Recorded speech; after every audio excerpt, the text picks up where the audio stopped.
নওগাঁ সাপাহার, যাকে আজ দেশের আমের রাজধানী বললেও ভুল হবে না। বছরে একটি মৌসুমে ঘিরে বদলে যায় পুরো জনপদের চিত্র। দেশের বিভিন্ন জেলা থেকে ব্যবসায়ী, পাইকার ও আমপ্রেমীরা ছুটে আসে সাপাহারে, শুধু এখানকার সুস্বাদু ও মানসম্মত আমের টানে। গাছে গাছে আমের বাম্পার ফলন হলেও বাজারে নেই সেই প্রত্যাশিত ক্রেতার ভিড়। কৃষকের মুখে হাসির বদলে এখন চিন্তার ছাপ। যে আম উৎপাদন করতে বছরের পর বছর পরিশ্রম ও সময় অর্থ ব্যয় করতে হয়েছে, সেই আম আজ খুব কম দামে বিক্রি করতে হচ্ছে। একদিকে উৎপাদন বেশি, অন্যদিকে ক্রেতার সংখ্যা কম। ফলে অনেক চাষি ও ব্যবসায়ীরা আর্থিক ক্ষতিগ্রস্ত মুখে পড়ছে।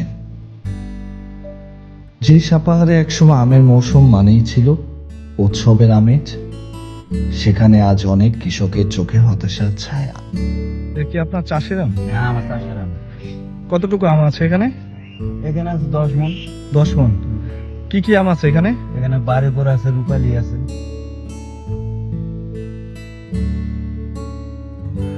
আমের দাম কেমন যাচ্ছে বর্তমানে? আমার দাম ভালো নয় ভাই, মাটি কাটা দাম। কিরকম একটু দাম বলেন তো? নিচে 800, উপরে 4000। না, আছে 4000 আম আছে আজকে। আমার সামনে বিক্রি হয়েছে। কাঁচা আমের দাম বেশি নাকি পাকা আমের দাম কাঁচা বেশি? আমার দাম বেশি। কাঁচা আমের দাম বেশি। এই যে আপনার এখানে অফুরন্ত পাকা আম দেখতেছি, এগুলো তো সবই গাছ পাকা, তাই না? হ্যাঁ, সব গাছ পাকা। সব গাছ পাকা আম। এগুলোর মন কিরকম?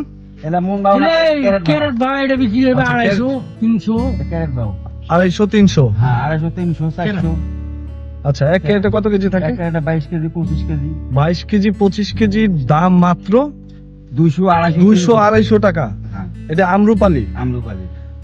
এখানে আমরুপালি 22 কেজি থাকে এক ক্যারেটে, মাত্র 200 থেকে 250 টাকা। পাকা গাছ পাকা। গাছ পাকা, একদম গাছ পাকা আম দেখতে পাচ্ছেন।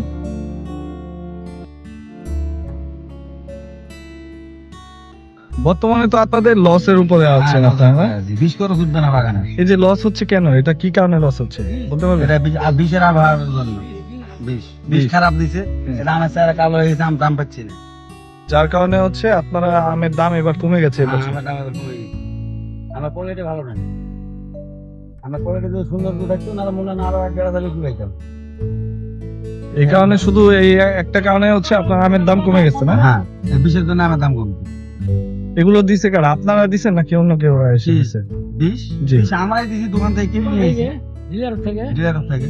তার মানে বিষের ঝামেলা ছিল। আর বিষের দাম আছে। আপনারা তো এই বিষটা কি প্রতি বছর দেন? প্রতি বছর ব্যবহার করি। তাহলে এই বছরে এরকম সমস্যার কারণ কি? এখন হয়তো কোম্পানি খারাপ দিছে, যার যার মাত্রা ঠিক হয়নি।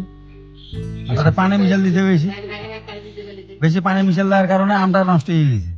পোকা পোকা উঠতে পারিনি, এই পোকার জন্য আমটা কালো হয়ে গেছে। এই হচ্ছে অবস্থা।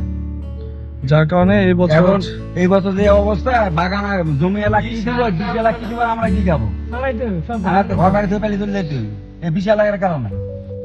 বাজারে তো কোনো সমস্যা নাই ভাই, বাজারে কোনো সমস্যা নেই। সব সব দোষ আছে 20 কোম্পানি। এই কোম্পানিকে জন্য আজকে মাছ খাইল থুয়ে থেকে আমার পালিতে হবে, নাহলে বুদ্ধি নেই।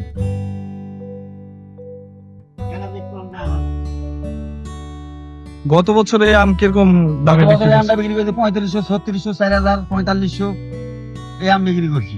আর এই বছর 200 থেকে 250 টাকা হ্যাঁ। আপনি বিক্রি করতেছেন। হ্যাঁ। তার মানে অনেক টাকা ঘাটতি যাচ্ছে হ্যাঁ, আপনার এই বছর।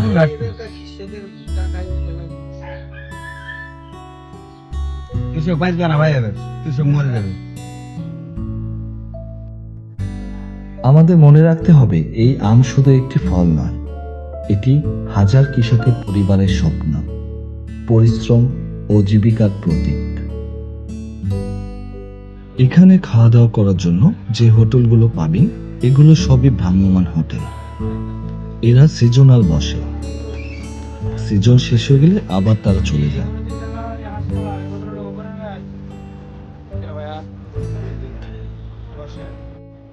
এখানে আপনি পাবেন ঐতিহাসিক চাঁপাইনবাবগঞ্জের কালাই রুটি এবং রাজশাহীর কালাভুনা, মাছ, মাংস, শাক, সবজি ইত্যাদি। এখানে খাবারের দাম তুলনামূলক খুবই কম। আপনি খুব অল্প বাজেটে এখানে খাওয়া দাওয়া করতে পারবেন।